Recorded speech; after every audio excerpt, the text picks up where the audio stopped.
வெளியே விடுவலை விடுறதுக்காண்டி வந்திருக்கோம். சபிக்கி பாறை கொஞ்சம் நிறைய அலைஞ்சதுனால வந்திருக்கோம். ராட் அண்ட் ரீல் கொண்டு வந்து செட் பண்ணி அரை மணி நேரமாக கேஸ்ட் பண்ணோம். எந்த ஒரு ஸ்ட்ரைக்குமே இல்லை.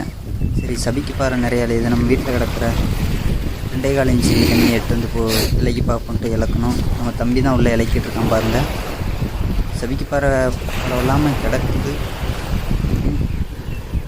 பெரிய மீன்கள் ஒன்றுமே இல்லை, எந்த ஒரு ஸ்ட்ரைக்குமே இல்லை. இப்போ ராட் அண்ட் ரீல் கொஞ்சம் இல்லை.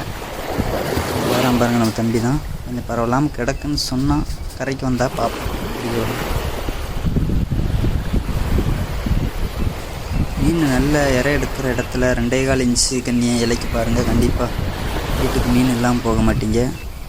2.25 இன்ச்சு இலக்குன்னா ஏதாவது ஒரு மீன் நல்ல ஸ்ட்ரைக்கு வலையில் உழுவும்.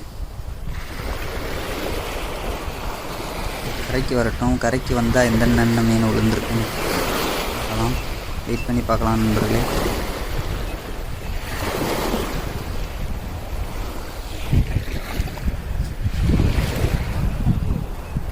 வசமாக கிடக்கு. நல்லா விழுந்திருக்கேன் மதி.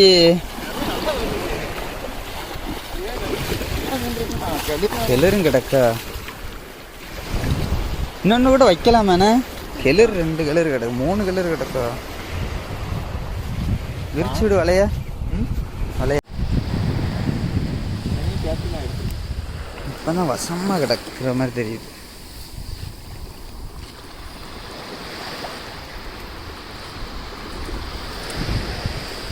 எப்படி பார்த்தாலும் 40-50 வாரம் கிடக்கும். எல்லாமே கொஞ்சம் நல்ல நல்ல சைஸு பாருங்கள். எல்லாமே 100 கிராம் 50 கிராம் இந்த மாதிரி தரத்துலேயே நல்லா கிடக்குது. இல்லை ஃபுல் எல்லா மீனும் சேர்ந்து ஒரு 3 கிலோ இருக்கும். அவ்வளோலாம்.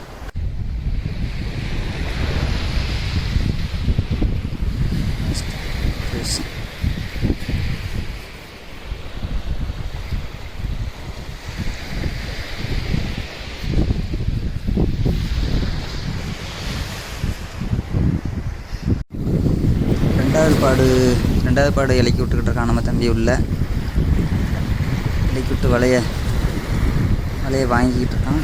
இலக்கி வந்துடுவான். என்னது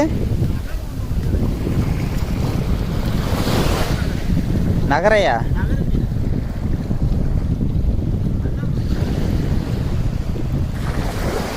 ரெண்டாவது பாடல அந்த அளவுக்கு விசேஷம் இல்லை நண்பர்களே. இதுல ஒரு வலை போடப்படாங்க. கூண்டுக்குள்ள மீனா மாட்ட போகுது. என்ன இந்த சைஸ்ல இருக்கு.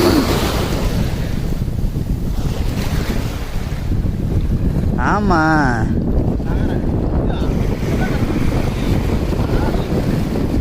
அப்ப கூண்டுக்குள்ள வளர்க்காங்களோ? வளர்த்து எப்படி வருது? அதான் ஒன்னே கிடக்கு. ஆமாப்பா, நகர மீன் மட்டும்தான் கிடக்கு.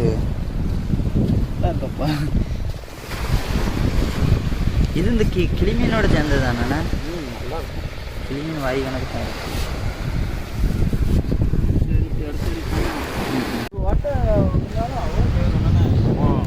இவ்வளோ நாள் வந்தால் போதும். எதுவும்